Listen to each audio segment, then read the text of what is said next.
tingnan nyo muna kung tama yung kwarto nyo, di ba? Tcharam! Tapos, ganyan mo lang. At, syempre, yan. Pang ano yan, preno. Tapos, isi-shoot mo lang yan din eh. Nakita niyo yan? The magic is in me. And then,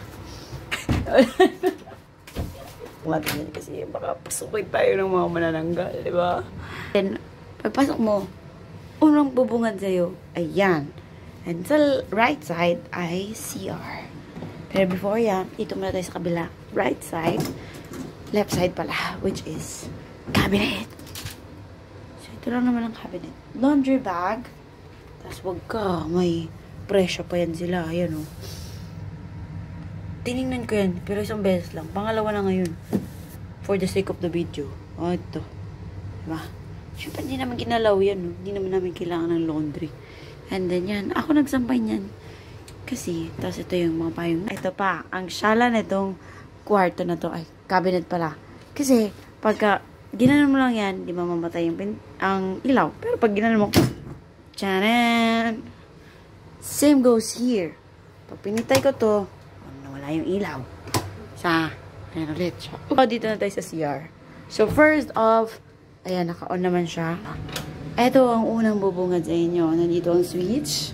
At may blower na ginawa ko ding dryer. Ay, asa na? Paano na ba to? Huwag tayo pahiin.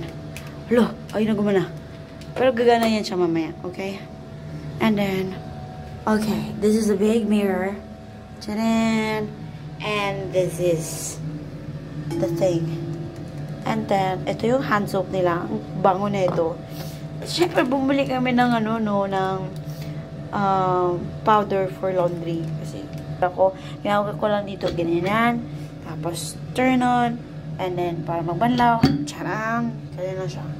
And then, ito mga gamit namin. Tapos, ito pa sabi niya, oh, please turn off the water flow as often as possible. Save water and join us in taking care of our precious nature. Siyempre, kailangan natin yan. And then, ayan po ulit ang salamin. Pag close mo, siyempre, pwede ka mag-double lock, diba? For privacy. And then, eto, ninaka ko tong bathrobe na to. Pero nandun lang naman siya sa cabinet din sa harapan. And then, yan. Lagay ng tissue. Another, this one. And, hindi naman sobrang platada or ano man tawag nun ang ating wall. And then, this one. This one is the, of course, inidoro. And yan. Ay, Diyos ko, itong biday na to, napakalakas ang sakit sa puwet. Tingnan nyo. Ayan! Hindi ko alam kung ano nangyari sa first time na ginamit ko to. And then, may mga kuanik-anik. Pero this is face towel. And then, this is other towel. And then, there's like body towel and everything. And then, yeah. We have this for sanitation. And then, this is the shower room. Kiminimer. Charan! Pagpasok mo, literal na shower room. Malamang ano ba bang shower room, diba? Hindi, may sakitan, may shower, may faucet. At ito talaga yung ginagamit ko. This is my shampoo and this is my conditioner. Like, ever since the day begun, charis. Yan talaga ginagamit ko. Although, meron silang shampoo dito and meron din silang soap, pero itong shampoo na to, never ko talaga siya ginamit nung dumating ako dito. Because, sabi ko nga, diba, I have a shampoo. Duh! And then, itong soap, ito, napakabango na ito. The best. And then, pero, wow, in fairness, I really love the tiles and everything in this shower room. Like, wow, parang gusto ko ito ipagawa sa bahay, pero wala tayong pwera. Pero siguro picturean ko na lang din. Teka lang. So, I'll be right back. Okay, so ito ang itsura ko. As you can see. And, punta naman tayo sa balcony. Pero, magmamasid muna tayo. Baka may mga tao nakatingin sa atin. Let's see. Walang tao sa pool. Dito sa kabila. Okay, walang tao. Let's go. Ayan. Oops.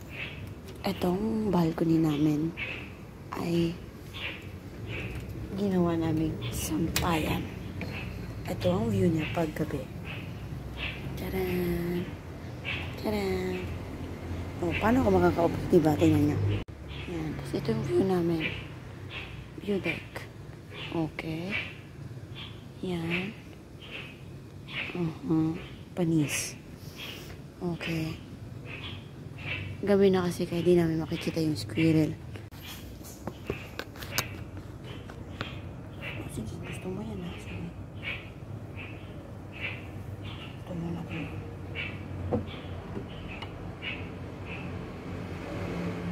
Gusto mo natin. Gusto mo natin.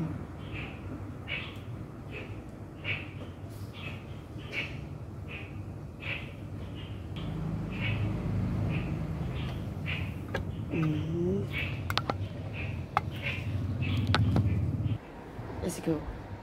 Ayan, medyo maganda tayo sa part na yun, ha. Nag-harvest na ako ng mga damit dun.